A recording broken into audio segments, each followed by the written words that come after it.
తాకట్లో ఉన్న బంగారాన్ని విడిపించి ఆ రోజున మార్కెట్ ధర కట్టి మిగిలిన డబ్బును మీకు అందిస్తుంది కొమ్మూరి గోల్డ్.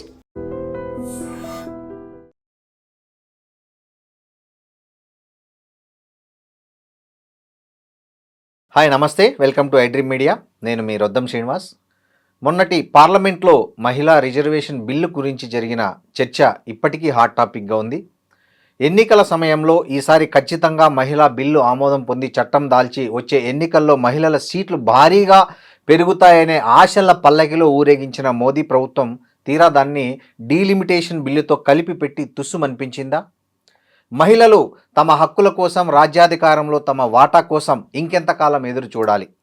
అసలు నిజంగా బీజేపీ ప్రభుత్వానికి, మోడీ సర్కార్కు మహిళా బిల్లుపై చిత్తశుద్ధి ఉంటే ఎందుకు డీలిమిటేషన్ బిల్లుతో కలిపి పెట్టాలి? ఏం అవసరం వచ్చింది? తర్వాత కూడా మోదీ తన ప్రసంగంలో మొసలి కన్నీరు కార్చడాన్ని మహిళలు అర్థం చేసుకున్నారా, అపార్థం చేసుకున్నారా? మాట్లాడదాం.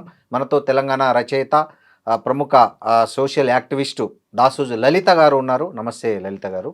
నమస్తే సీనన్న. ఐడ్రీమ్ ఛానల్కి, మీ యాజమాన్యానికి, తెలంగాణ ప్రజలకు, అట్లనే భారతదేశంలో ఉన్నటువంటి పూర్తి మహిళలకు అందరికీ నమస్కారం. లలిత గారు, మొన్న పార్లమెంట్లో జరిగింది చూశారు. మహిళా బిల్లు అనేది చట్టం వచ్చేస్తుంది. నెక్స్ట్ వచ్చే 2029 ఎన్నికల్లోనే మహిళలు వాటా, వాళ్ళ అస్తిత్వం రాజకీయంగా మరింత పెంచుకోవడానికి ఒక మంచి అవకాశం వస్తుందనే ఫీలింగ్లోకి వెళ్ళిపోయారు చాలామంది దేశ ప్రజలందరూ, ముఖ్యంగా మహిళలు. కానీ ఉన్నట్టుండి ఆ బిల్లు పోయింది, తుస్సుమనిపించింది. దీన్ని మీరు ఎలా అర్థం చేసుకుంటున్నారు? ఇది ఎన్నికల డ్రామా, కేంద్ర ప్రభుత్వం చేస్తున్నటువంటి ఎన్నికల డ్రామా.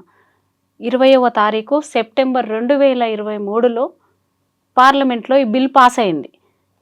అప్పుడు ఏం చెప్పింది అంటే కేంద్ర ప్రభుత్వం 2029లో డీలిమిటేషన్ అంటే నియోజకవర్గాల పునర్విభజన జరిపి మహిళలకు భాగస్వామ్యం కల్పిస్తామని చెప్పారు ఆ రోజు.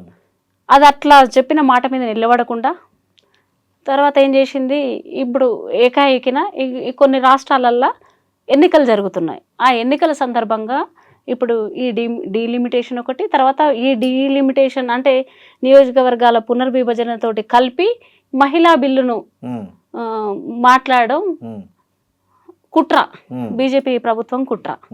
ఆ కుట్రను ప్రతిపక్షాలు తిప్పికొట్టినందుకు చాలా సంతోషంగా ఉంది. కానీ ఈ 33% బిల్లును మేము ఏ రోజు ఏకీభవించలేదు. ఇది మా బిల్లు కాదు.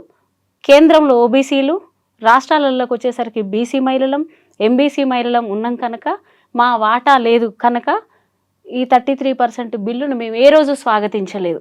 ఆ రోజు బాబాసాహెబ్ గారు కూడా ఈ దేశ మొదటి న్యాయశాఖ మంత్రిత్వ పదవిని చేపట్టిన అతను చాలా పెద్ద డ్రాఫ్ట్ తయారు చేసిండు మహిళల కోసం.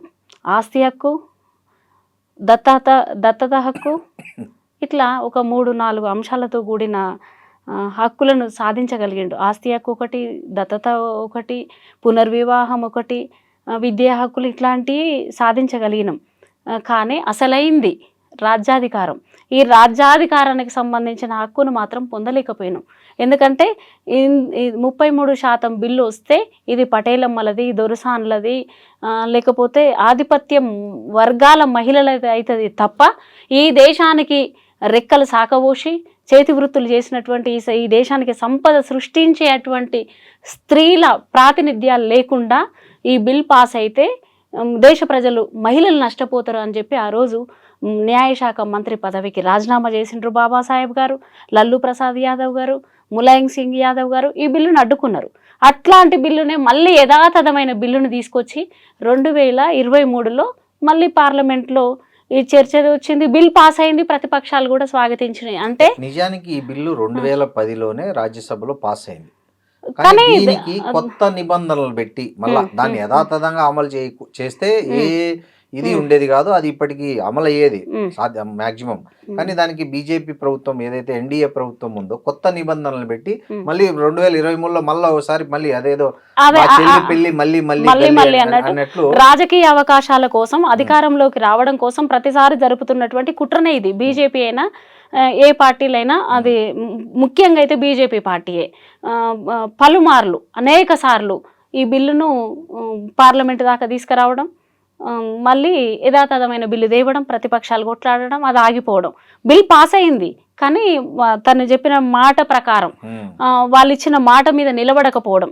మేమేమంటున్నామంటే 2029లో డీలిమిటేషన్ జరుగుతాయి. ఏం నష్టం జరుగుతుంది అంటే ఇక్కడ తెలంగాణ రాష్ట్రంలో 28లో ఎలక్షన్స్ వస్తాయి. ఇక్కడ ఎన్నికలు జరిగినప్పుడు అప్పటికి నియోజకవర్గాల పునర్విభజన జరగాలి కదా. పునర్విభజన జరిగి ఇక్కడ కూడా మహిళలకు బీసీ మహిళల వాటా కేటాయించాలి. మరి అది సాధ్యం కాదు కదా. ఎందుకు సాధ్యం కాదు అని అంటే బీసీ కులాల లెక్కలే లేవు, బీసీ జనగణనే లేదు. లేనప్పుడు మళ్ళీ మహిళల సంఖ్య ఎంత అని ఎట్లా చెప్పగలుగుతారు? అందుకే ఇది ఒక పెద్ద కుట్ర. ఈ డీలిమిటేషన్ అనేది కుట్రనే, మహిళా బిల్లు కుట్రనే, నియోజకవర్గాల పునర్విభజన కూడా కుట్రనే. ఇదంతా ఎన్నికల స్టంట్. ఇది ఎన్నికల స్టంట్ అనేది అక్కడే పెద్ద ప్రూఫ్ దొరికింది. మీరు గమనించారో లేదో, 8 గంటలకు రాత్రి 8 గంటలకు బిల్లు వీగిపోయింది. 8 గంటల 15 నిమిషాలకు బీజేపీ మహిళల చేతుల్లో ప్లకార్డులు ఉన్నాయి. మీరు గమనించండి. అంటే వాళ్ళకు ముందే తెలుసా బీజేపీకి బిల్లు వీగిపోతుందని? ఎందుకంటే ఆ ప్లకార్డులు అప్పటికప్పుడు తప్పకుండా రాష్ట్ర వ్యాప్తంగా, దేశవ్యాప్తంగా చాలా మంది యాక్టివిస్టులు, చాలా మంది మహిళలు దీన్ని కాదని అంటున్నారు. ఎందుకంటే మొత్తం రాష్ట్రంలో ఉన్నటువంటి ఓబీసీ మహిళలు, దేశంలో ఉన్నటువంటి ఓబీసీ మహిళలు ఈ బిల్లు సరైంది కాదు, ఈ యథాతథమైన బిల్లుకు మేము వ్యతిరేకం అని చెప్తుండ్రు. మహిళా బిల్లు వస్తే, సంపూర్ణమైనటువంటి మహిళా బిల్లు వస్తే మేము కదా స్వాగతించి రోడ్ల మీదకి వచ్చి మాకు బిల్లు కావాలని మేము కొట్లాడదాము. ఆ బిల్లు కావాలని మేమే ఉద్యమం చేద్దాం. మేము అది సంపూర్ణంగా సపోర్ట్ చేసేవాళ్ళం. సపోర్ట్ చేయలేదు అంటేనే దాంట్లో ఉన్న కిర్కాసు 33%లో ఓబీసీ మహిళల కోటా లేదు.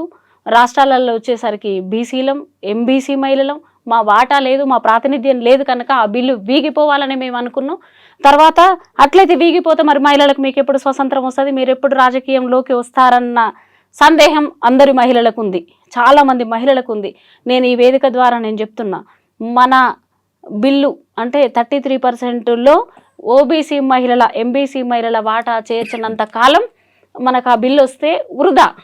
ఎందుకంటే అటు పటేలమ్మలు పెత్తనం చేస్తారు కంపల్సరీ. ఇప్పటికే మగవాళ్ళు చాలామంది ఉన్నారు, వాళ్ళ భార్యలు వస్తారు. ఈ రాష్ట్రంలోకి వచ్చేసరికి మల్లారెడ్డి కోడలు వస్తుంది, మళ్ళీ రాజగోపాల్ రెడ్డి భార్య ఆమె వస్తుంది. ఇప్పుడు ఆల్రెడీ కేసీఆర్ బిడ్డ కవిత ఉంది, రాణి రుద్రం ఉంది, తర్వాత ఏకైక ఆమె డీకే అరుణ గారు ఉన్నారు. తర్వాత వీళ్ళేనా అగ్రకులాల మహిళలేనా?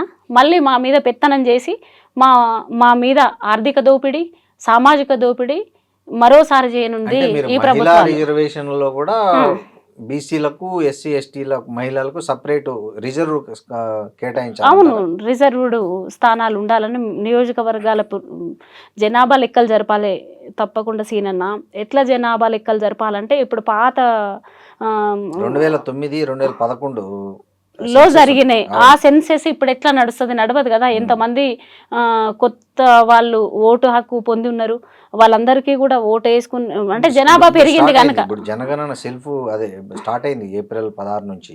ఏప్రిల్ తర్వాత మే నాటికి అంగన్వాడీ టీచర్లతోటి చేయిస్తారనేది మనం వింటున్నాం.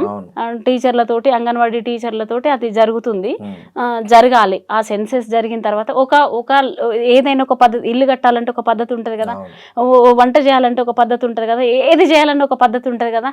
ఆ పద్ధతిలో వీళ్ళు ముందు రాష్ట్రాలలో ఉన్నటువంటి జనాభా లెక్కలు చేయాలి, తర్వాత మళ్ళీ మహిళలది ఎంత జనాభా ఉందో చేయాలి, తర్వాత కులాల వారి లెక్కలు తెలిపి ఇగో ఆ తమాషా ప్రకారం వాటాలు పంచితే బాగుంటుంది. అది మహిళలదైనా పురుషులదైనా. దాని తర్వాత డీలిమిటేషన్ అంటే ఎవరు కాదన్నారు కదా. అప్పుడు మహిళల జనాభా ప్రకారం మాకు వచ్చే 55% వాటా మాకు పంచితే తప్పకుండా మేము ఆ బిల్లుకు స్వాగతిస్తాం. మేము కూడా రాజకీయంలో మాకు కూడా బీసీ వర్గాల, బీసీ మహిళల రిజర్వ్డ్ స్థానాలు మాకు కూడా తెలిస్తే కదా, మేము కూడా అక్కడ పోటీ చేయడానికి మేము ఏర్పాట్లు చూసుకుంటాం. బీసీ మహిళలతో తోటి బాధితులు వాళ్ళు కూడా మాలలు ఉన్నారు, మాదిగలు ఉన్నారు, సంచార జాతులు ఉన్నారు, తర్వాత ఆదివాసీ మహిళలు ఉన్నారు, మైనారిటీ మహిళలు ఉన్నారు. ఇంతమంది మహిళలకు మాకు ఊరట కలుగుతుంది కదా. రాజ్యం వీరభోజ్యం, రాజ్యంలోకి రావాలని మేము అనుకుంటాం కదా. లలిత గారు, ఇప్పుడు ఇక్కడేమో ఇప్పుడు ఆ బిల్లు వీగిపోయిన తర్వాత ప్రతి రాజకీయ పార్టీ మహిళల మీద చాలా ప్రేమ ఒలకబోసారు. ట్వీట్లు చేశారు, ప్రెస్ మీట్లు చేశారు, అన్ని రకరకాల సోషల్ మీడియా ద్వారా వాళ్ళు విచారం వ్యక్తం చేశారు. ఇప్పుడు నిజంగా ఈ రాజకీయ పార్టీలకు చిత్తశుద్ధి ఉంటే మహిళల పట్ల వాళ్ళు ఇచ్చే కేటాయించే సీట్లలో ఈ చట్టంతో పని లేకుండా 33% కాకపోతే 40% ఇస్తే ఎవడన్నా వద్దన్నాడా? ఇవ్వరు. అట్లా ఎట్లా ఇస్తారు? ఇవ్వరు. అసలు అంత పెద్ద హృదయం లేదు. ఏండ్ల తరబడి ఒక్కొక్క పార్టీల కార్యకర్తలుగా చేసినటువంటి మహిళలను గుర్తించి ఎక్కడన్నా ఓ ఎమ్మెల్యే టికెట్ ఇచ్చినటువంటిది మనం చూడలేదు. అది కాంగ్రెస్ పార్టీ అయినా, కమ్యూనిస్ట్ పార్టీ అయినా, బీజేపీ డబ్బు ఉండాలి. మనం ఇంతకుముందు మాట్లాడుకున్నట్టు డబ్బే ప్రధానంగా నడుస్తున్న ఇది కదా. ఇవాళ ఈ రాష్ట్రంలో ఉదాహరణ తీసుకుంటే కేసీఆర్ బిడ్డ ఎవరు? ఈడ కవిత ఎవరు? ఆమె కవిత అనే మనిషి ఎవరు? తెలంగాణ ముఖ్యమంత్రి బిడ్డే కాబట్టి ఆమె నలు దిశలా వ్యాపింపజేశారని కదా కవిత అంటే కేసీఆర్ బిడ్డ. లేకపోతే ఆమె ముఖ చిత్రం ఎక్కడిది తెలంగాణలో? అసలు తెలంగాణ ఉద్యమం కంటే ముందు తనుందా? లేదు కదా, రాష్ట్రంలో లేనే లేదు. ఆమె ఎన్నో చదువుకుంది, బ్యూటీ పార్లర్ పెట్టుకుంది, పోయి అమెరికాలో ఉంది. ఆమె పని ఆమె సంపాదనలో ఉంది. కానీ తెలంగాణ వాదంతో ఆమెకేం సంబంధం ఉంది? లేదు కదా. ఆమె వచ్చి తెలంగాణ జాగృతి పెట్టి అంతా తరువాత తనకు తానుగా తండ్రి పేరు చెప్పుకొని ఇవాళ తండ్రి పేరుగా ఒక ముఖ్యమంత్రి కూతురుగా వచ్చి ఓ పార్టీ పెట్టుకున్నాం, లేదా జాగృతి సంస్థ అనుకుందాం, లేదా ఓ పార్టీ పెట్టుకొని అనుకుందాం. 10 సంవత్సరాలు కోటాను కోట్లు, లక్షల కోట్ల రూపాయలు సంపాదించుకొని కదా ఇవాళ మరి అదే స్థితిలో తెలంగాణ మహిళలు అందరూ ఉన్నారా? లేదు కదా. మేము ఎల్లయ్య బిడ్డలం, మల్లయ్య బిడ్డలం, పుల్లయ్య బిడ్డలం, మేము కూడా ఉద్యమాలు చేసి మేము ఇక్కడనే ఉన్నాం కదా. మా వెనకాల పొలిటికల్గా లేరు, మా తండ్రులు లేరు, మా అన్నదమ్ములు లేరు, మా భర్తల కుటుంబాలకి ఇట్లా ఎక్కడ లేరు కదా. ఇది ఆధిపత్య కుటుంబాలలో ఉన్నారు కాబట్టే తండ్రుల పేర్లు చెప్పుకొని, లేదా అన్నదమ్ముల పేర్లు చెప్పుకొని, తల్లిగారుల పేర్లు, అత్తగారు పేర్లు చెప్పుకొని వాళ్ళు రాజకీయ రంగాన్ని నడుపుతున్నారు. మీరు చెప్తున్నారు బీసీలకి లేదని. బీసీలు పెట్టే పార్టీలకు బీసీలు ఓట్లు వేస్తున్నారా? కొన్ని బహుజనులు పెట్టే పార్టీలకు బహుజనులు ఓట్లు వేస్తున్నారా? ఎక్కడున్నారు బహుజన పార్టీలు? మీరు చెప్పండి. ఇప్పుడు తీర్మార్ మల్లన్న పెట్టాడు ఓ పార్టీ, అంతకుముందు దేవేంద్ర గౌడ్ పెట్టాడు. ఇప్పుడు ఆమె ఇట్లా పెడుతున్నారు కదా చాలా మంది బహుజనులం అని చెప్పి ఆ కమ్యూనిటీ డిఫరెంట్ కమ్యూనిటీస్ నుంచి వచ్చి పెడుతున్నారు.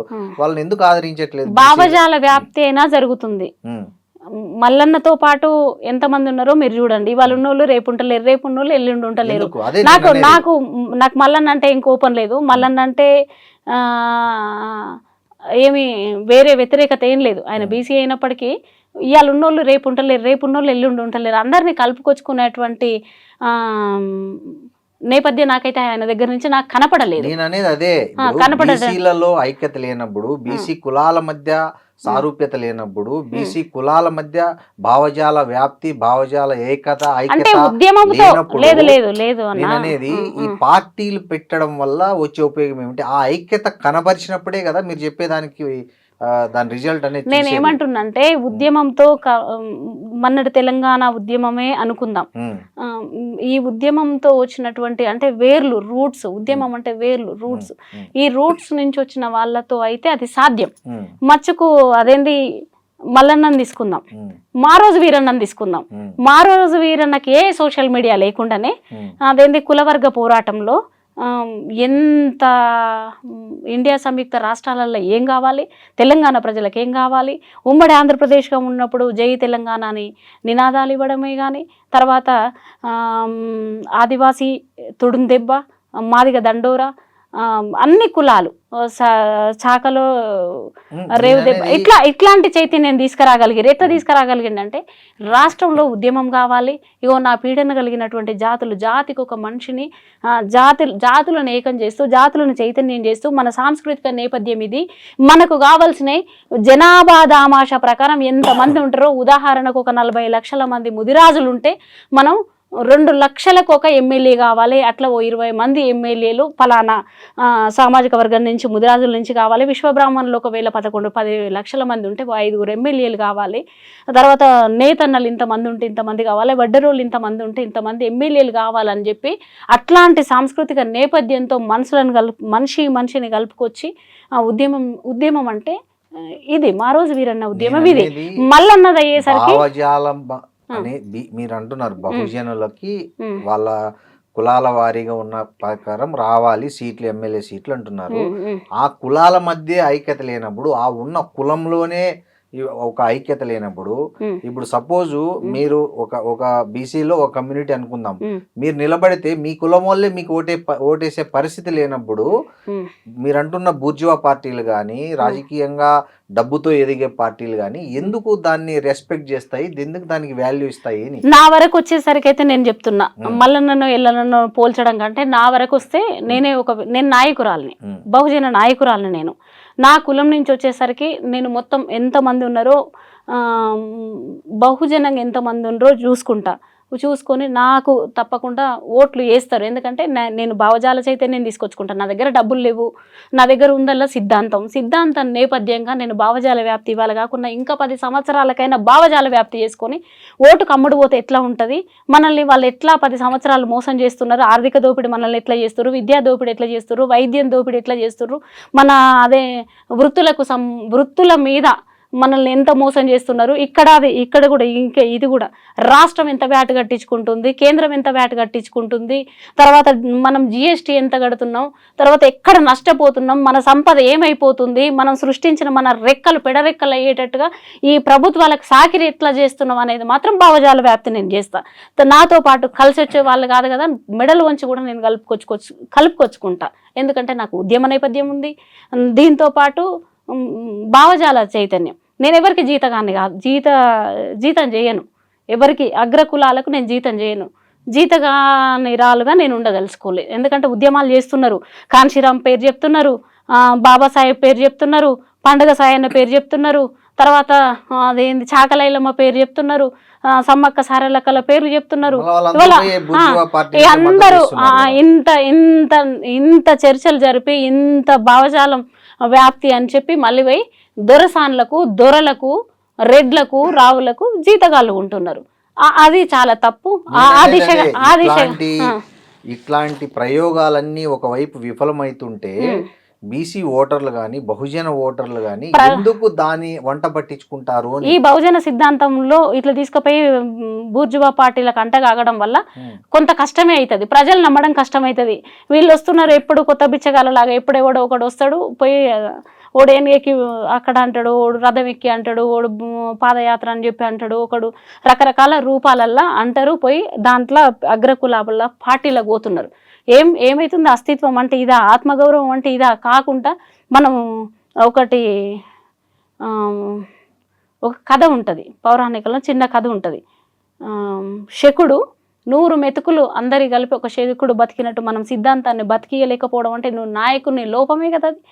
అది ఏ రకంగా మీరు ఇక్కడ ఉన్నటువంటి మరి మనం ఒక ఉదాహరణ తీసుకోవచ్చు, మాయావతి గారితో రావచ్చు కదా. ఇప్పుడు ఎక్కడో పోతున్నారు, అట్లా కాకుండా మాయావతి గారు ఎందుకండి పక్కన ఉన్న తమిళనాడు చూడండి, అక్కడ ఎప్పుడు బీసీలే సీఎంలుగా ఉంటున్నారు కదా. మరి పక్కన రాష్ట్రంలో ఉన్నటువంటి ఆ బహుజన చైతన్యము ఈ పక్క రాష్ట్రాలకు ఎందుకు లేకపోయింది? దానికి ఎవరు ప్రజలు కాదు బాధ్యులు, నాయకుల వైఫల్యం, అది నాయకత్వ వైఫల్యము, సిద్ధాంత వైఫల్యము. ఇన్ని సంవత్సరాలైనా వాళ్ళు పదవులు తీసుకుని వాళ్ళు సొంతంగా ఎదిగే చూసుకున్నారు తప్ప బహుజనులు ఎదిగి బహుజనులు ఆ భావజాలాన్ని నింపితే ఈ అధికారం అనేది మనకి ఇంకా శాశ్వతం కదా అనే ఒక ప్రాథమిక స్పృహను ఈ 2 రాష్ట్రాల్లో, తెలుగు రాష్ట్రాల్లో బీసీ నాయకత్వం కోల్పోయింది. సో అది దాని ఫలితం ఇప్పుడు అనుభవిస్తున్నారు. బీసీలే కాదు బహుజనులు ఎవరైనా, బహుజనులు ఇప్పటి వరకు ఒక్క సీఎం కూడా కాలేదు కదా, సీఎం కాలేదు, భవిష్యత్తులో కూడా భవిష్యత్తులో కూడా కాలేరు. ఎందుకనంటే ఈ అదేంటి బానిసత్వంతో కూడినటువంటి, లేకపోతే ఏ తాయిలాలో లేకపోతే ఎందుకు పోతారు, మీకు ఏం అవసరం ఉందా? ఆమె కొంతమందితో వెళ్ళే వీళ్ళు ఆమెమన్నా మన పూలందేవి చూసిరు కదా, పూలందేవి ఒక హింస నుంచి తన ఆత్మగౌరవం శరీరానికి గాయం కావచ్చు, మన శరీరాలకు సంబంధించిన దాంతో పూలందేవి ఎంత పోరాటం చేసి ఒక ఎంపీ కదా, ఎంపీగా నిలబడ్డది. అట్లాంటి మహిళలకి మీరు మద్దతు ఇచ్చిరా? ఏమన్నా కాదు కదా. పూలందేవి అట్లాంటి మహిళలకు, చైతన్యవంతమైన మహిళలకు టికెట్ ఇవ్వమని కూడా రికమెండ్ చేసే బహుజన నేతలు లేరు. ఇవాళ బీసీ బీసీలలో లేరు, అవును. బహుజనులలోనే లేరు. అది లోపము నాయకులు బహుజన తత్వంలో పెట్టుకొని బహుజన ఐక్యతలో పెట్టుకొని బుర్జువా పార్టీలను లేకపోతే దొరసానులని విమర్శించడం వల్ల నిజంగా వచ్చే ప్రయోజనం ఏముంటది చెప్పండి? ఉండదు. కాన్షీరామ్ ఐడియాలజీ చెప్పి 185% అని చెప్పి కూటికి లేనోళ్ళం అని చెప్పారు. మరి ఈ కూటికి లేనోళ్ళ కోసం పనిచేయాల్సినటువంటి అవసరం బహుజనులకు ఉంది. ఈ వీళ్ళకి కాకుండా బాగా సంపన్నులైనటువంటి తరతరాలకు సరిపోను 3 ప్రపంచ దేశాలకు విస్తరించిన వీళ్ళ ఆస్తుల తరపున వీళ్ళు పనిచేయడం అనేది చాలా బాధాకరం. ఆ సబ్జెక్ట్ అయితే నాకైతే అనవసరమేమో అనిపిస్తుంది. ఎందుకంటే ప్రజలకు కూడా డీలిమిటేషన్ లేకపోదాము.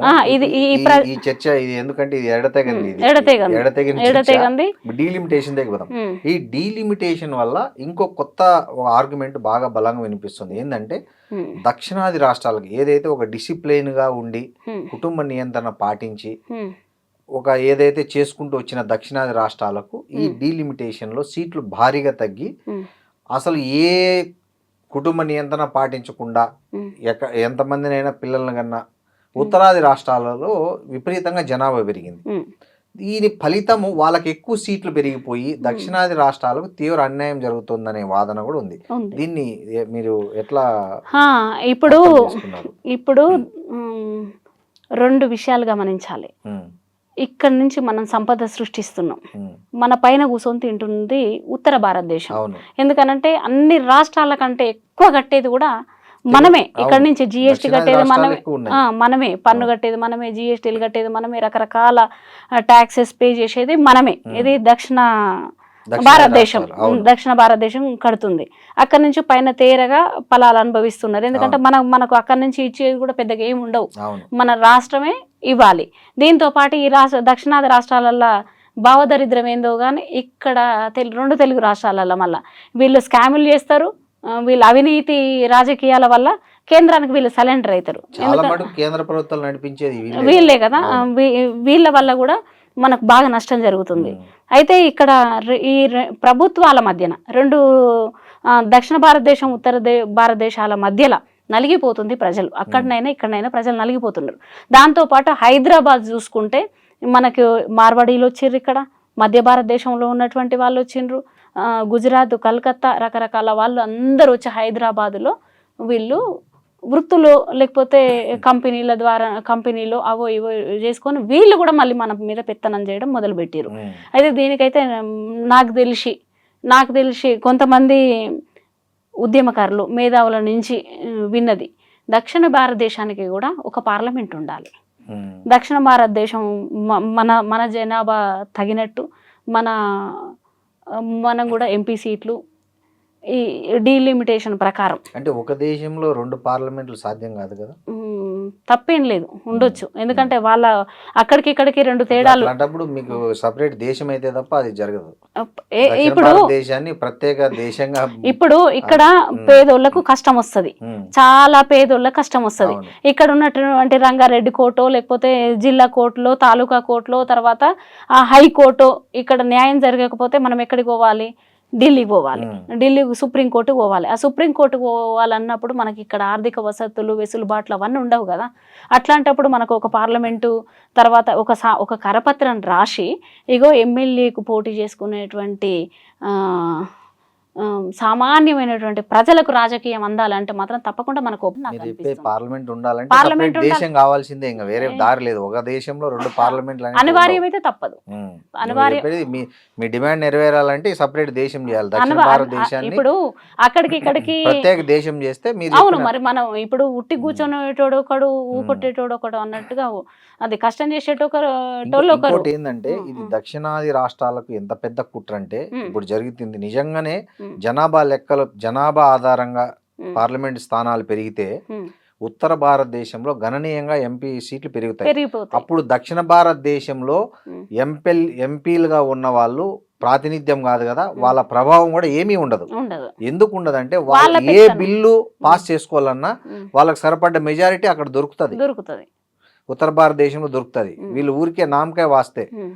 అది 6,000 అంటారు కదా, 6,000 లాగా తయారవుతారు తప్ప దక్షిణ భారతదేశం ఎంపీలు ఇప్పటికే ఇన్ఫ్లుయెన్స్ చేసేది ఏముండదు. ఉమ్. అక్కడ వాళ్ళు లెక్క చేసేది అంతకంటే ఉండదు. వీళ్ళు చెయ్యి ఎత్తినా ఎత్తకపోయినా అక్కడ బిల్లులు పాస్ అయిపోతాయి. ఇప్పటికే అట్లాంటి బిల్లులు ఇప్పుడు అనేక అట్లనే బిల్లులు ఉంది. పాస్ అయినాయి. ఇంకొకటి ఏంటంటే ఇప్పుడు 543 మందిలోనే ఉమ్. దగ్గర దగ్గర 300 మంది ఒక్కసారి కూడా మాట్లాడట్లే. ఉమ్.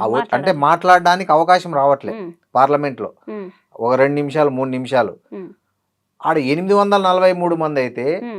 అప్పుడు 6 నెలలు జరపాలి పార్లమెంట్ సమావేశాలు. కనీసం ఒక్కొక్కరు ఒక గంట అర్ధ గంట మాట్లాడాలనుకున్నా అవును. అప్పుడు 6 నెలలు కంటిన్యూగా పార్లమెంట్ జరిగితే ఉమ్. ఒక్కొక్కరికి కనీసం ఒక 2 నిమిషాలు 5 నిమిషాలు మాట్లాడే అవకాశం వస్తుంది. కానీ అట్లా జరిపే పరిస్థితులు ఉన్నాయా? ఊరికే ప్రజలకు భారం ఉమ్. దీనివల్ల ఉమ్. తప్ప ఏమీ లేదు. కాబట్టి ఇది పెద్ద కుట్రగానే నేనైతే భావిస్తున్నా ఒక మేము జర్నలిస్ట్. కూడా కుట్రగానే భావిస్తున్నాం. మేమేమంటున్నాం అంటే ఇప్పుడు మీరు 6 నెలలు జరపాలన్నారు, అవును. సంవత్సరాల తరబడి జరపాల్సిందే. ఎందుకంటే ఇప్పుడు జనాభా పెరిగింది రెట్టింపు. 140 కోట్ల జనాభా, అవును. 140 కోట్లల్లో ఉమ్, ఉత్తర భారతదేశంలో ఎంతమంది, దక్షిణ భారతదేశంలో ఎంతమంది, ఉమ్, తర్వాత అక్కడ ఒక పార్లమెంట్ ఇక్కడ ఒక పార్లమెంటు, అట్లాంటివి జరుగుతూనే బాగుంటది అనిపిస్తుంది. ఎందుకంటే ఇక్కడ ఉన్నటువంటి జనాభా తక్కువ, అవును. ఇక్కడ నుంచి శ్రమ కూడా ఎక్కువ వెళ్తుంది కదా. అవును. శ్రమ మామూలు శ్రమ కాదు.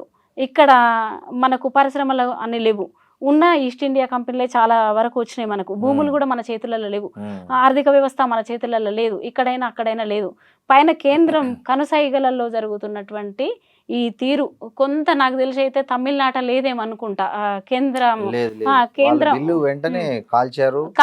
వాళ్ళు ఒక తమిళనాడు మాత్రమే స్వతంత్రంగా అది కేంద్రాన్ని వ్యతిరేకించే తీరు తెలంగాణ కూడా వ్యతిరేకించాయి. వాళ్ళు చాలా ఫ్రీడమ్ కలిగి ఉన్నారు. కరెక్ట్. వాళ్ళు చాలా ఫ్రీడమ్ కలిగి ఉన్నారు. వాళ్ళు కూడా 65% దాకా బీసీ రిజర్వేషన్ కూడా అక్కడ పొందుతున్నారు. చాలా స్వతంత్రంగా ఉన్నారు. బీసీ ముఖ్యమంత్రికి ఉన్నంత ఇది ఇతర మంత్రులకు లేదు, ముఖ్యమంత్రులకు లేదు. ఇంత యథేచ్ఛగా మన సీఎం రేవంత్ రెడ్డి అయినా, తర్వాత చంద్రబాబు నాయుడు అయినా, తర్వాత ఎవరు ఇంత తీరుగైతే మాట్లాడలేదని మేము చూసినాం. మేము కూడా పార్లమెంట్ సమావేశం లైవ్ చూసినాము. దాంతోపాటు బిల్లులన్నీ వీగిపోయినాయి. ఒకటి మహిళా బిల్లుకు నియోజకవర్గాల డీలిమిటేషన్. ఇప్పుడు ఈ మహిళా బిల్లును డీలిమిటేషన్ బిల్లుతో కలిపి పెట్టడమే కుట్ర.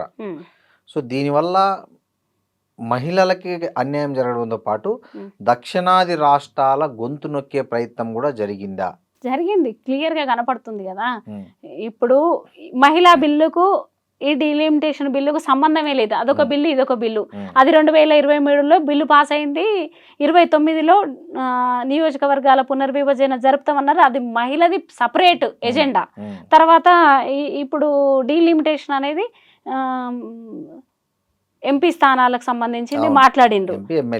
ఎంపీ ఎమ్మెల్యేలది మాట్లాడిరు. మాట్లాడినప్పుడు ఏమైందంటే అక్కడ జనాభా ఎక్కువ ఉంది, ఇక్కడ తక్కువ ఉంది.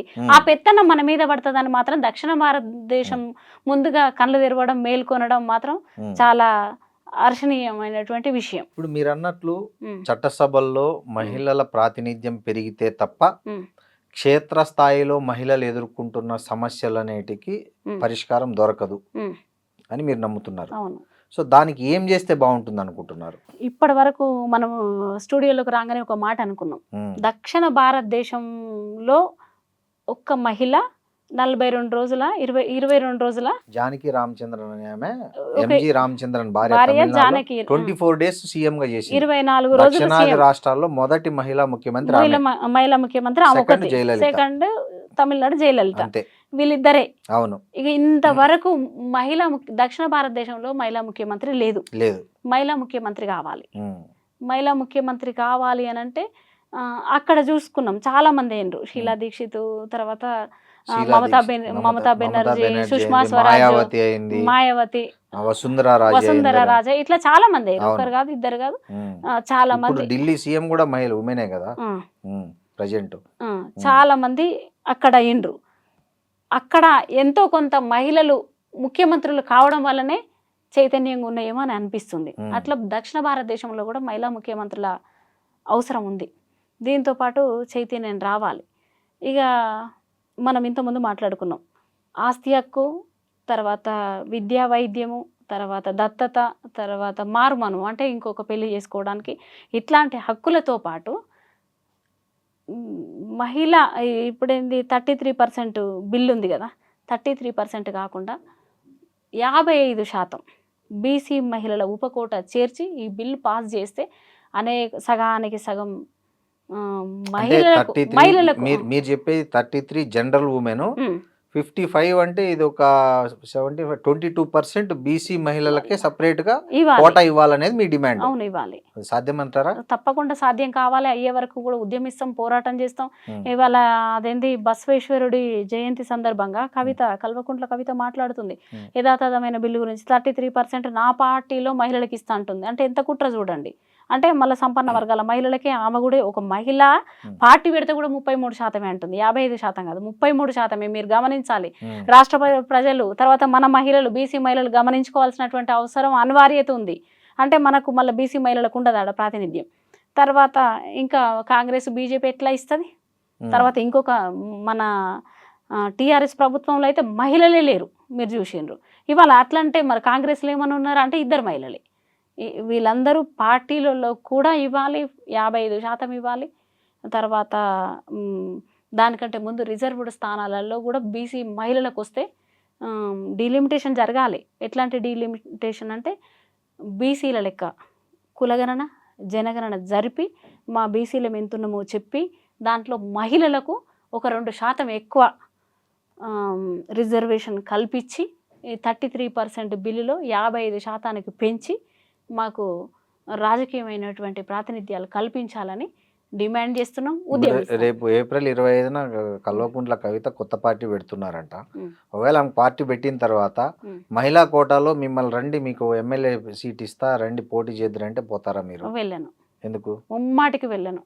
33% అనేది అంగీకరించేది కాదు, నేనే కాదు. ఈ మహనీయుడు మహాత్ముడైనటువంటి బాబాసాహెబ్ గారు కూడా ఈ బిల్లును తిరస్కరించిండు. ఈ యథాతథమైన బిల్లే తప్పు. ఎందుకంటే ఇది అగ్రవర్ణాల మహిళ ఇచ్చేది. అందులోటి ఆమె 0.4% అంటే ఆ శాతం కలిగిన మహిళల నుంచి నేను పదవి తీసుకోవడమే కాదు, మా మొత్తం అట్టడుగు అణగారిన వర్గాలకు కూడా మేము వ్యతిరేకిస్తాం. ఆ మహిళలం అందరం అట్టడుగు అణగారిన వర్గాల మహిళలను వ్యతిరేకిస్తాం. ఎందుకనంటే ఆమె సామాజిక న్యాయం అని చెప్తూ ఆమె ముఖ్యమంత్రిని అంటుంది కదా. జనరల్గా బీసీ ముఖ్యమంత్రి వాళ్ళ నాయన అదేంది దళిత ముఖ్యమంత్రిని చేస్తా అని చెప్పిండు, తనే ముఖ్యమంత్రి అయ్యిండు. రెండోసారి అధికారంలోకి వచ్చినప్పుడు ఏమన్నాడు? అప్పుడైతే మొదటిసారి అయితే దళిత ముఖ్యమంత్రి అని చెప్పిన అధికారంలోకి వచ్చిన, రెండోసారి ఏందయ్యా నేను దళితుడిని చెప్పకపోయినా నేను అధికారంలోకి వచ్చిన అని చెప్పినటువంటి అహంకారం అదే రక్తం పంచుకొని పుట్టినటువంటి బిడ్డ దగ్గర కూడా ఉంటుంది. ఇవాళ మనం చూస్తున్నాం దొరసానితనం పుష్కలంగా కనబడుతుంది. ఎక్కడ చూస్తే అక్కడ అధికారం, దాంతోపాటు విచ్చలవిడి డబ్బు ఉంది. ఆ డబ్బుతో కూడినటువంటి దొరసానితనంలో ఉన్నటువంటి ఆ మహిళ పిలిస్తే మాటికి వెళ్ళంగాక వెళ్ళం. ఒకటి చెప్పండి, బహుజనులు అంటున్నారు, మీ కాన్సెప్ట్ బహుజనులు కాబట్టి మీరు ఒక బహుజన స్త్రీల ప్రతినిధిగా కాబట్టి ఇటీవల ఒక స్కామ్ ప్రముఖ సింగర్ మంగ్లీ పేరుతో కొంతమంది గిరిజనుల దగ్గర, బహుజనుల స్త్రీల దగ్గర డబ్బులు వసూలు చేశారనేది మీరు వినే ఉంటారు. దీంట్లో మీరు ఏం అబ్జర్వ్ చేస్తారు? మీరంటే ఒక బహుజన రచయితగా, ఒక నాయకురాలిగా మీరు ఎవరి పక్షం వహించబోతున్నారు? నేను బాధితుల పక్షమే వహిస్తా. ఎందుకంటే బాధితులు అది విన్నాను, పుస్తెలు అమ్మి, తర్వాత పుస్తెలు అమ్మి, తర్వాత ఇంకొక చోట అప్పులు తీసుకొచ్చి ఇంకొక ఆమె కూడా మీడియా ముందుకు వచ్చి ఇగో నేను పలానా చోట ఇట్లా నేను డబ్బులు పెట్టినా అని చెప్పి ఆ బాధితురాలు వచ్చి బయట చెప్తే వాళ్ళ కుటుంబంలో పరువు పోయిందని చెప్పి ఆ అమ్మాయి సఫర్ అవుతున్నది ఒక వీడియో కూడా వచ్చింది. దాంతోపాటు ఒక బాధితులు మాట్లాడుతుండ్రు, ఒకరో ఇద్దరో కాదు, అనేక మంది బాధితులు మాట్లాడుతున్నా నేను నాకు ఆ స్కామ్లో భాగస్వామ్యం లేదని బుకాయిస్తున్నందుకు మాత్రం బాధగా ఉంది.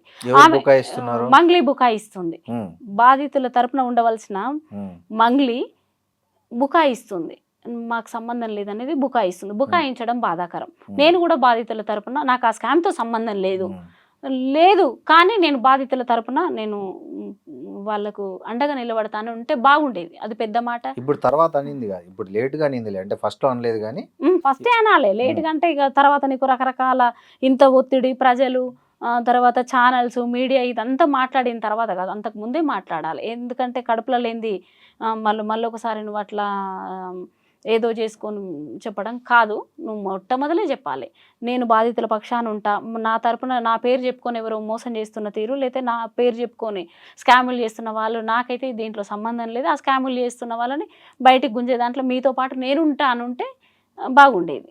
అది పెద్ద అంటే మీరు మనసు. మద్దతు ఇస్తా అంటున్నట్టే ఏ రకమైన మద్దతు ఇస్తారు మీరు? బాధితులకు ఉమ్, ఇప్పుడు పోరాడుతున్న వాళ్ళ తరపున అడ్వకేట్ ఉన్నాడు కదా, అడ్వ సుబ్బు సుబ్బు. సుబ్బు గారి మేము చూస్తున్నాం, అన్ని చూస్తున్నాం.